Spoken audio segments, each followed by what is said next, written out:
My 11 Circle presents CricBuzz Live. Well, earlier we talked about the yellow alert in and around Bristol, which is of course a flood warning, and that has changed to the colour red, which is a final red alert saying that the rain has held sway. The match is indeed called off, and it's going to be a point each for Pakistan and Sri Lanka. Whether or not one team would be happier than the other, the fact is it's a certain pattern that certainly Pakistan have been following strangely since 1992. Still got Joy Bhattacharya and Zahir Khan with me. We were just looking at that pattern for Pakistan. Eerie parallel with 92, isn't it? Absolutely, and they'd be telling themselves, okay, we lost possibly a chance to gain a point, but if it goes like 92, they wouldn't mind at all, the way Pakistan ended in 92. Absolutely. But it had to happen. I mean, I know we were trying till the very end, and certainly the players had to try, the umpires had to try, but just with that amount of rain that had fallen and with more rain in the offing, I think they had to take a realistic call. Well, you can't risk players' fitness. You know, if the conditions are not suitable for the play to happen, I don't think the covered area was much of an issue. It's the outfield which matters, and it's still early on in the tournament. So if someone is out because of the injury, some ankle twist or hamstring, or all sorts of injuries can happen with a wet outfield, and that's a calculated call, I think, being taken by the umpires and the match referee for that matter. I'm sure the captains also must have been consulted regarding this, and the teams early on in the tournament don't really want to risk any of their players. You know, that can really hamper their chances. Imagine one of your main bowlers or one of your main batsmen getting injured. You know, that is just going to change the whole scenario for the World Cup. So that's something which no one wants to risk early on in the tournament.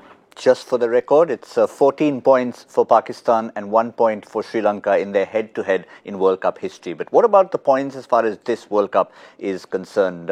1 point each means this is where we stand. They're in the top 4 at the moment. I know it's early days, but at least they'd like to feel that they're up with the likes of New Zealand and Australia, 4 points each, the only unbeaten teams in the tournament.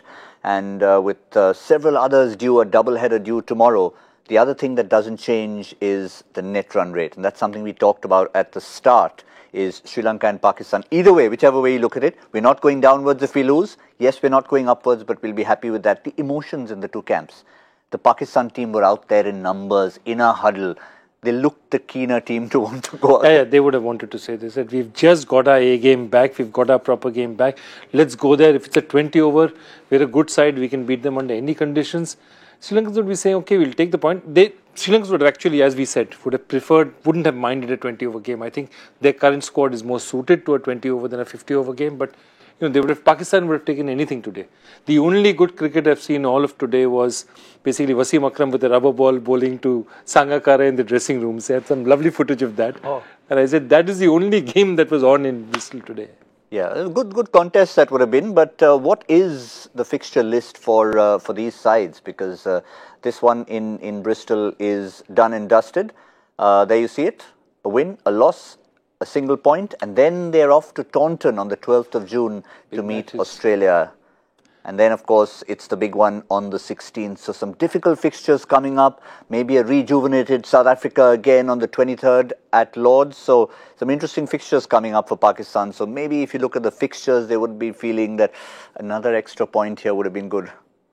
Well, I'm sure this extra point is going to go a long way, I think, for both the teams, because at the back end of the tournament, if it gets to that net run rate which everyone has been talking about, then in that scenario, this 1 point comes very handy. Yeah, it takes you away from the net run rate, and both these teams have terrible net run rate because they both had one really bad loss, one terrible loss. So they say, okay, we'll live without the net run rate.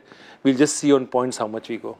For those of you too young to remember 1992, well, it was Australia and West Indies, the home team, and a very decent West Indies side who was stuck because they had the same number of points pretty much as Pakistan did, except Pakistan picked up that one extra rain point from a game against England, and hence they qualified, sneaked in to the semi-final. And that game, there was 74 all out. They got bowled out for 74.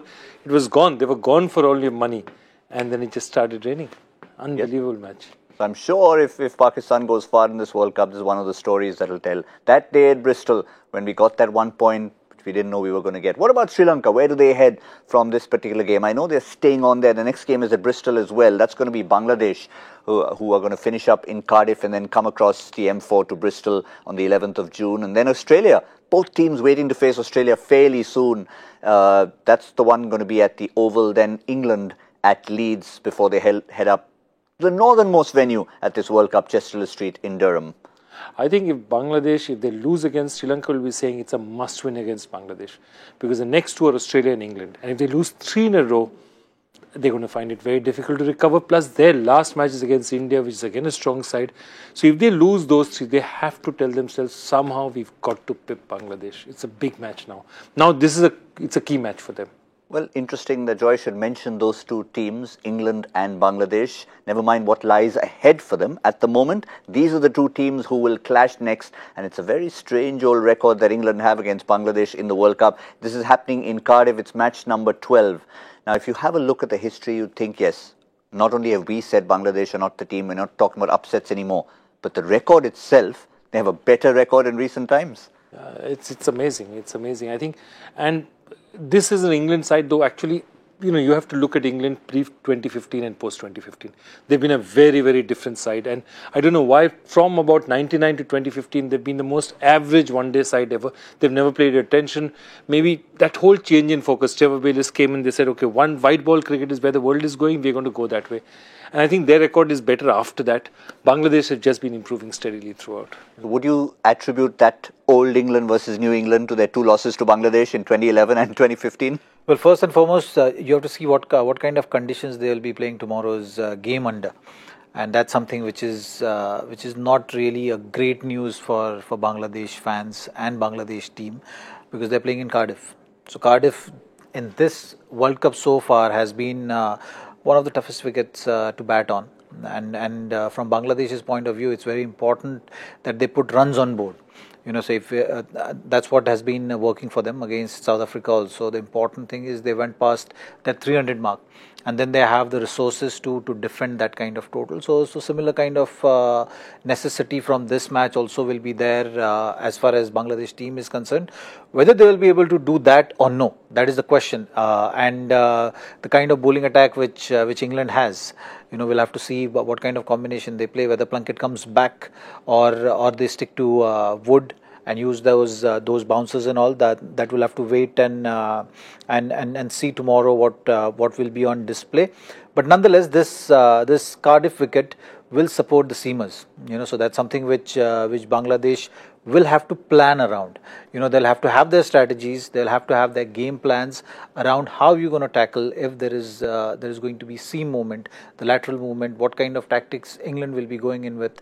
Because from their last game against Pakistan, one thing is for sure, they've understood that a predictable kind of strategies are not going to work. So they have to get that balance going as well in terms of thinking wickets and finding a way of picking up wickets rather than just going with that one-dimensional strategy where you say that, okay, Asian teams not very good against short ball, and let's just pepper them with the short ball. You got to have that right balance, because at times when as a batsman you are on the back foot thinking about the delivery coming here, you miss the balls which are pitched up, and what is important is to take those wickets.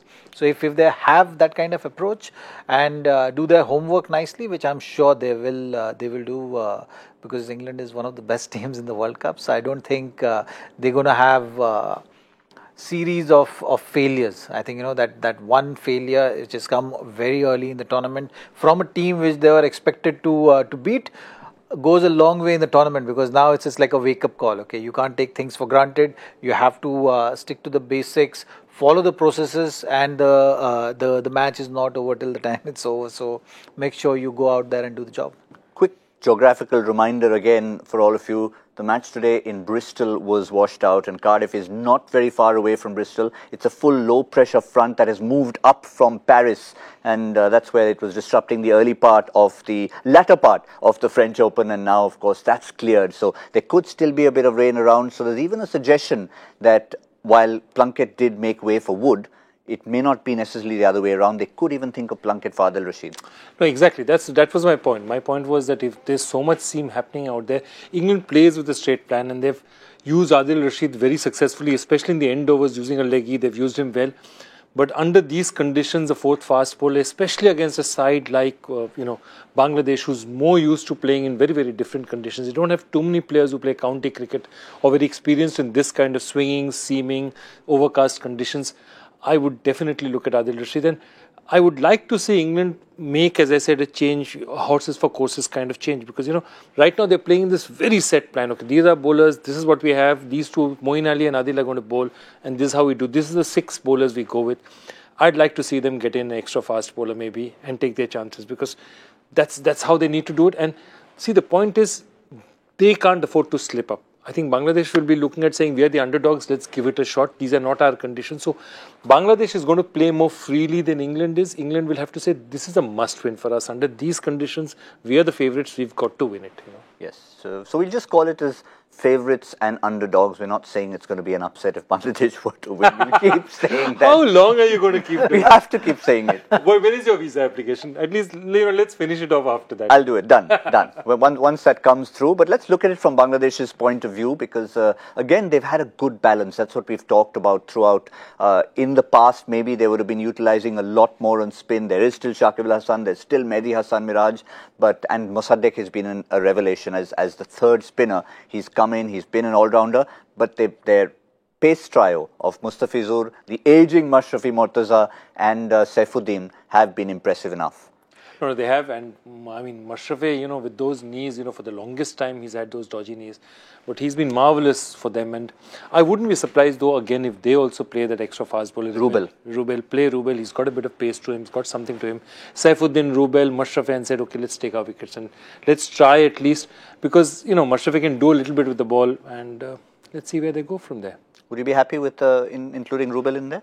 Well, we'll have to see whether they are okay to do that kind of change, because I think the conditions are going to demand that, and the fact that you are mentioning that Cardiff is close to Bristol and it will be similar kind of conditions. If there is rain around in England and overhead conditions are supporting seam bowling, there will be a lot of help, and to make use of that, they'll have to make that tactical change. So this is going to fall under the tactical change side of it, and as a team management, you have to be open to doing that. I mean, there are two ways of going about it, saying that, okay, this is the playing 11, this is what has worked for us, but they were playing in London. Okay, it was Oval where they had success, where traditionally you've seen that spinners have played a part. Now here, if seamers, you've seen it with Sri Lanka as well. They had to make that change in the second game. They were reluctant to make that change in the first match, but when they played that first match, they understood that, okay, this is the requirement of the condition, what's on offer. So I think Bangladesh should look for that extra seam option for sure going forward in tomorrow's match. Who would you take out for Rubel if he had to come in? Because the two options are probably Mosaddeq and Mehdi Hasan Miraj. Mehdi Hasan, the more experienced spinner, but Mosaddeq has contributed more with the bat. I think Mehdi, because of the, given the fact that they'd say that, okay, England is a very potent bowling side under these conditions, I'd probably take out the person who's likely to contribute less with the bat. But it's interesting for England also. The parallel I was thinking was about your side, the Indian team of 2003.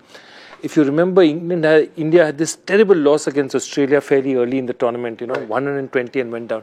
And after that, the way India got back together in this thing, it was a good side, it was this thing, and then it had this really bad loss, and then it came back. And I feel England, it's always good. The wake-up calls are bad when they're late. It's better to get it in your second or third match, and I think that's what's happening with England. Yeah, absolutely. Certainly is. Got enough wake-up calls today, of course. If you had put a lot of effort into your My 11 Circle teams, it wouldn't have really paid any dividends, but it will once you get your squads in for tomorrow. Again, the rules remain very simple. Once you've downloaded the app, you just need to pick the right game. There are 2 games tomorrow, so you can make teams for both games. You can make teams ahead of time for even a few days to come. And the one thing that doesn't change is Dada Ka Vada. I'm wondering if he's going to up the ante as the tournament goes on. For now, it's 5 times the amount, and that's what you've got to concentrate on for tomorrow's game. As I said, not 1 game, but 2. 1 in Cardiff and 2 in a place where the weather's likely to be a little bit better because this is Taunton in Somerset, Afghanistan playing New Zealand. And again, Afghanistan team, the big news is the loss of Mohammad Shahzad. Because he's not just a wicketkeeper, he's not just a stocky opening batsman who contributes. He's a character in that dressing room who lifts them. Yeah, he's the spirit of the team. You know, the way he goes about his cricket, the way he's a sick. And remember, Rashid Khan and all, you know, they've played so well in the last 2-3 years that you forget. Rashid Khan is a 20-year-old, you know. All the rest of the guys are comparatively young. Nabi is more experienced, but, you know, for the longest time, in 2008, 9, 10, Shahzad was the guy who would stand up and you'd say, this is Afghanistan cricket. And for him not to be there, I mean, he's in their dressing room. I've seen him in their dressing room. He's a personality. They'll miss him, and I hope they just keep him around there in the tournament and say, don't go back to Afghanistan. Stay here, be with us, because it's a long journey, and we'll need that kind of guy. You know, you need one guy in the dressing room. You know, always who lifts your spirit. Yeah, I suspect you will see him around. They've got a young 18-year-old kid who's going to be their replacement, but. Again, so is he going to play or no? That is the question now tomorrow. Or they have the backup for Shahzad in the existing squad. Rahmat Shah is a part-time keeper as well. He's kept before. He's kept in one ODI, so he might just be that replacement rather than getting Ikram Ali Khil straight in there into this first game. But again, in terms of personnel, they've got a fairly settled lineup in there. They'll stick to that, other than maybe that one forced change that they'll have to make in place of Mohammad Shahzad. Yeah, I think they will. Somerset, the conditions will suit them more. These are not, obviously, England are not the kind of conditions that suit teams like Afghanistan. And though they play around the world, I think it's a 20-over format that suits them more. The only man who's, performed for them has been Nabi. Nabi has been extremely good for them with the ball. But I think that's also his experience is shown in the various places he's played all around the world, especially the Big Bash. And I think he's a more complete player. His finger spin seems to suit these conditions better. The teams are having a chance to play out Rashid, which they never do with 4 overs and 20-over cricket. They never have a chance to do that.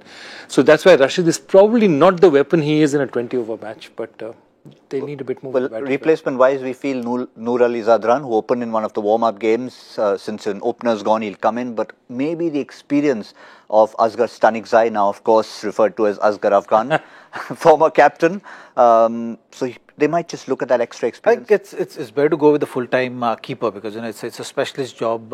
If you're playing in a T20 match, you can get away with the fact that your keeper is not the primary keeper, but in a 50-over format, you would expect a specialist keeper to come in rather than handing over the gloves to a part-timer, because you have 3 spinners, and when you're standing closer to the stump while spinner is bowling, that's where the real skill of keeper comes into play. And 3 spinners like Rashid, Nabi, and of Mujibur Rahman, top quality. So I think the wise thing for Afghanistan to do will be to go in with a specialist keeper.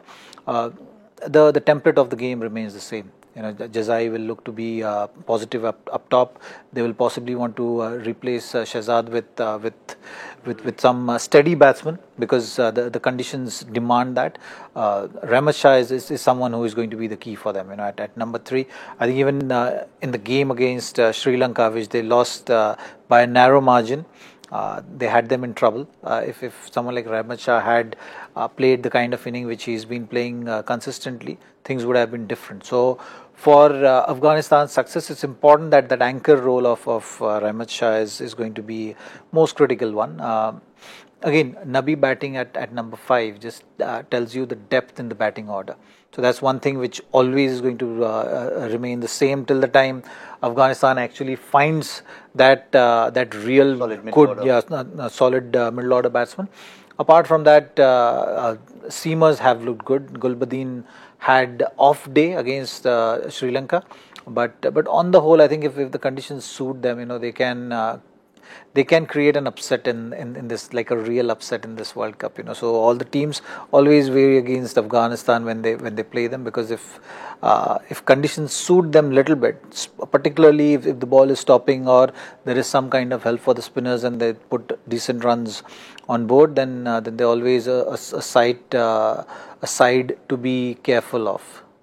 Yeah, the familiar venue, of course, Taunton. The last time a match was played in Taunton was a long time ago, but it was also a match that a lot of people remember with reference to India. Let's actually remind you what happened there in Taunton the last World Cup game to be played over there, and there you see it, 373 for 6. That big partnership that so many people talked about forever, Ganguly and Dravid. Yeah, what an amazing partnership. And those days, this was not the era of 400 cricket. This was the era of 280 cricket. That was a spectacular. And I think, if I'm not mistaken, Sadgopan Ramesh was opening with Ganguly, and he got out. And then you said, okay, he's a middle order. And then the next partnership was 318 runs. It was absolutely amazing. And but let's come back. New Zealand, the other team, they've had a strange up and down start. A good, confident victory, of course, 137 all out, and then they had to struggle. What a finish it was against Bangladesh. They would have expected that to finish a lot earlier. But in a sense, you would probably feel that was a good workout for them. We talk about alarm bells. This was not quite a wake-up call, but it was at least saying that, okay, fine, we've been tested. We've been tested, and again, what I always believe in, teams who win World Cups are teams who win bad games. That means games in which they play badly but somehow manage to get across this thing. Because in your total wins, you're not going to be terrific over 9 games, 8 games. You're going to have some games in which you're just not in form. And that's what happened to New Zealand. They struggled 7 down, and then Sandner does something, and Lockie Ferguson, and somehow they get home. And when you win bad matches, that's a very good sign for you, because you're going to win some days when you blow away the opposition. It's winning those borderline ones that make a difference. And I think New Zealand will take a lot away from it. They always, as a team, you look at them in tournaments, whether it's 2015, 2011, they all normally punch above their weight. Country of 4 million. 4 million is what? How much of Bombay? It would be about 1/10 of Bombay. And they reach the semi-finals of World Cups regularly, finals of World Cups, in fact. Yep. What about their squad? Again, it's been plenty to choose from, but again, no real necessity. Tim Southee has been the one we've talked about throughout. First game itself, we saw with Bolt, Henry, Ferguson, but the way all these three have delivered, Southee will be saying, despite his experience, I can't push my way into the side. Absolutely. I think they don't have to change anything in this playing 11. They're topping the table. And Matt Henry is also amongst the wickets. So that's something. Yeah, he's about 10 wickets. He's his top wicket taker now. So they are. What's important is they've got those 4 points.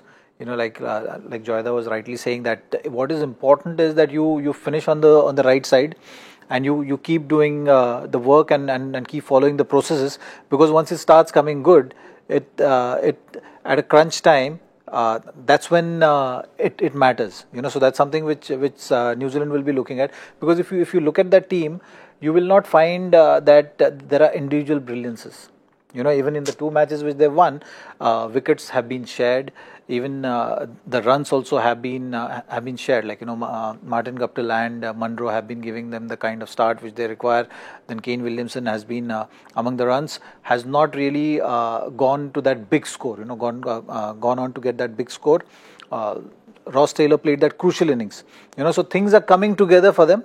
And even when things are coming together, they're still topping the table. So that's a good sign for New Zealand side. So that's something which they will take confidence from, and move on and look for individual brilliances. So once 1 or 2 games they'll have those individual brilliances winning them matches as well. And suddenly I think this team with the history also what backs them to be in that top 4. They're just so used to just playing that, focusing on the processes, win or lose, come there, do the basics right. They have this template of at the brand of cricket which they've been playing over the years. They'll stick to that, and I think these English conditions are suiting their style of play. Absolutely. So that's another thing which is going in their favor. When you have these all-rounders, there is someone like Grandom. There is help in the wicket. They also come into play. Jimmy Neesham also come into play, and they're effective in these kind of conditions. So that's something which New Zealand will be very happy with. I mean, they are one team who will be hoping that the conditions remain the same. There are some showers, the rain, sun, that kind of thing. Some moisture in the wicket. So all those kind of things, I think New Zealand team will be praying for that. Okay, conditions remain the same. Yes, the game should be full, but the conditions should be in our favor. Yep, certainly. Very typical Kiwi conditions, bit of rain around, summer. We don't even know what the definition of that is, because even in the heart of a New Zealand summer, you could still have those jackets on, and they absolutely love it. Yes, New Zealand table toppers looking to go even further up. Very tough team to pick from in your My 11 Circle team as well, because you want to go for the Guptills and Munros, Solid Taylor. Which bowlers do you choose? But the points table doesn't lie. 4 points for New Zealand. If all goes well for them, they could well be at 6 by the time tomorrow finishes. But we've had not too many questions to answer as far as cricket is concerned. Just a reminder again, it's been a washout at Bristol between Pakistan and Sri Lanka. But we are not washing out the prizes that we're going to give for the Joy Factor questions. Just that you had less time to think about it, which is probably a good thing.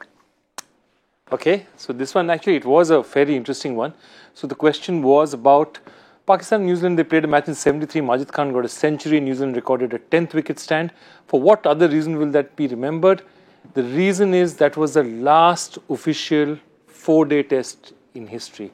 All official tests after that have been 5-day. So I didn't even know that 4-day test matches existed, but apparently they were fairly regularly played. And this was the last one, because they used to think that New Zealand, Pakistan, these sides are really what we call second-level sides after Australia and England. And 4 days would be enough to finish off matches. So it's amazing. They used to schedule 4-day tests regularly for a while, and that was the last one that was scheduled. And now there is talk again that the test they should go back to 4 days. Now that we are used to scoring fast again, we are going to go back to 4 days. If you keep putting questions like that, all the officials will be reminded, yes, we've forgotten about that. Let's get that back on the agenda again. So who do we have as our winner for this 4-day test match? And it's Viraj Vaghela at the rate Viraj Vaghela _. So, and Crick Rohit did answer it, but you know what his answer was? What? He said it was the first ever 4-day test match played, rather than the other way around. I think it was a typo. It was, instead of last ever, first ever, you would have just got that wrong. Maybe he was so nervous to get his answer in quickly because of all the pressure we've been putting on him, but that's a good thing. You can let others win as well. And remember, you need to keep your questions coming in to us. If we really like your questions, we will add it to the list that Joy works so hard to put questions up. Well, that's all we have on the show here. We didn't have much cricket to talk about, but plenty other talking points. We got a few stories out from Zahir Khan, many more to come if there's more rain around. Thank you, Zahir. I don't want too much rain around. Fair enough. But we'd like stories anyway. Yeah. Even with, we'd still like stories. Thank you, Joy. That's, of course, lots more cricket to come. Double header tomorrow. We'll be focusing on all that. But for today, unfortunately, not a single ball bowled, but plenty of talking points. That's My 11 Circle presents Cricket Buzz Live.